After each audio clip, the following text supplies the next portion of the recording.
ഈ പരാതി ഞാൻ വായിച്ച് പേര് കുമാർ.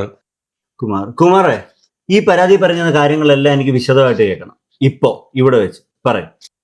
സാറേ, ഞങ്ങളെല്ലാവരും കൂടി ഞങ്ങളുടെ വീട്ടിൽ ദീപാവലി ആഘോഷിക്കുമായിരുന്നു. ഇവനെൻ്റെ അനിയനാ സാറേ, പേര് സുജിത് കുമാർ. ഞങ്ങൾ ഇവൻ്റെ കുറച്ച് കൂട്ടുകാരന്മാരും ഞങ്ങളുടെ കൂടെ ഉണ്ടായിരുന്നു സാറേ. ഭയങ്കര ദീപാവലിയൊക്കെ ആഘോഷിച്ച് നല്ല രസമായിരുന്നു. രാത്രി ഒരു 11:30 കാണും. അപ്പോൾ ഞങ്ങളെല്ലാവരും കിടന്നു സാറേ. മതി, ഇനി സുജിത്ത് പറഞ്ഞേ. പറടാ. 11:30 ആയപ്പോഴത്തേക്കും ഞങ്ങൾ കയറി കിടന്നു സാറേ. കിടന്ന് കുറച്ച് കഴിഞ്ഞപ്പോ കഥകിൽ ആരോ ഒന്ന് തട്ടിയതല്ല സാറേ, തല്ലിപ്പൊളിക്കുന്ന രീതിയായിട്ടാ എനിക്ക് തോന്നി. ഞാൻ വന്ന് കഥ തുറക്കുന്നതിന് മുമ്പ് തന്നെ ചേട്ടൻ വന്ന് തുറന്നു. എന്റെ പൊന്ന് സാറേ, ഞാൻ ചെന്ന് വാല് തുറന്നപ്പോ ഉണ്ടല്ലോ, ഈ അയ്യപ്പൻ എന്ന് പറയുന്നത് എന്നെ പിടിച്ച് തല്ലി താഴ്ത്തിട്ടുണ്ടല്ലോ. ഇവനെ തലങ്ങും മലങ്ങും എടുത്തിട്ട് അടിച്ചു സാറേ.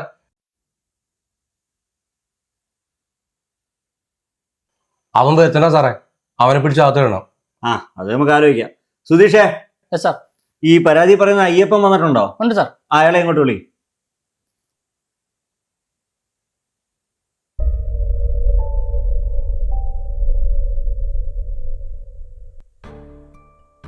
നീയാണോ അയ്യപ്പൻ? ആ സാർ. നീ ഇവന്റെ വീട്ടിൽ കയറുതല്ലേ? തല്ലി സാർ. നീയാണോടാ അവന്റെ വീട്ടിൽ കയറത്തല്ല? നീ ഇവിടുത്തെ ഗുണ്ടയാണോ? അല്ല സാറേ, എനിക്ക് പറയാനുള്ളത് കൂടെ. നീ എന്താ പറയുന്നത്? ചെറുക്കന്റെ കൈയും തല്ലി പിടിച്ചിട്ട് എന്തോടാ എനിക്ക് പറയാനുള്ളത്? അല്ല സാറേ, എനിക്ക് അവരോടും കൂടെ പറഞ്ഞു. എന്താണ് പറയുന്നത്? രാത്രി വീട്ടിൽ കയറി ചെറുക്കനടിച്ച് ഡയലോഗ് പറയുന്നോ? ഇരിക്കവിടെ. അല്ല സാറേ, ഇരിക്കടെ അവിടെ. നീ പറ. അന്ന് രാത്രി ഞങ്ങളും ദീപാവലി ആഘോഷിക്കുമായിരുന്നു സാറേ. ഞാൻ ഈ ശബ്ദം ഉണ്ടാക്കുന്ന പടക്കങ്ങളൊന്നും മേടിക്കത്തില്ല സാർ. കാരണം നമ്മുടെ അയൽ വീട്ടിലൊക്കെ പശുക്കളൊക്കെ ഉള്ളതാണ്. അതുങ്ങൾക്ക് ഇതിൻ്റെ ശബ്ദം ഭയങ്കര പേടിയാണ്. അതുങ്ങൾ വിരള്. അന്ന് രാത്രി ഈ സുജിത്ത് ഒരു വെള്ളിടിപ്പടക്കം കത്തിച്ച് എൻ്റെ വീടിൻ്റെ മുകളിലേക്ക് എറിഞ്ഞു. അത് ഭയങ്കര ശബ്ദത്തിലാണ് പൊട്ടിയത്. എൻ്റെ ഭാര്യ പേടിച്ച് ബോധം കെട്ട് വീണു. ഞങ്ങൾ അവളെ എടുത്ത് ആശുപത്രി കൊണ്ടുപോയി. സാറേ, എൻ്റെ കുഞ്ഞ് മരിച്ചു പോയി സാർ.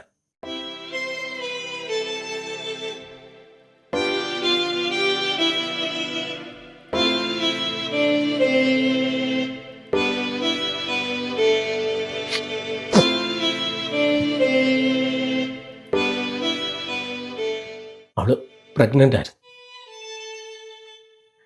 എൻ്റെ കല്യാണം കഴിഞ്ഞിട്ട് 6-7 വർഷമായി. ഞങ്ങൾക്ക് ഇതുവരെ ഒരു കുഞ്ഞുമില്ല. ഒരുപാട് നേർച്ചയും കാഴ്ചയും ഡോക്ടറെ കണ്ടിട്ടാണ് ഇങ്ങനൊരു ഭാഗ്യം ഉണ്ടായത്. അതിങ്ങനെ ഇല്ലാതായി പോയപ്പോൾ എൻ്റെ നിയന്ത്രണം വിട്ടുപോയി സാർ. ഞാൻ തല്ലിപ്പോയി. കുമാറേ, ക്ഷമിക്കണം. ഇനി സാർ കേസെടുത്തു.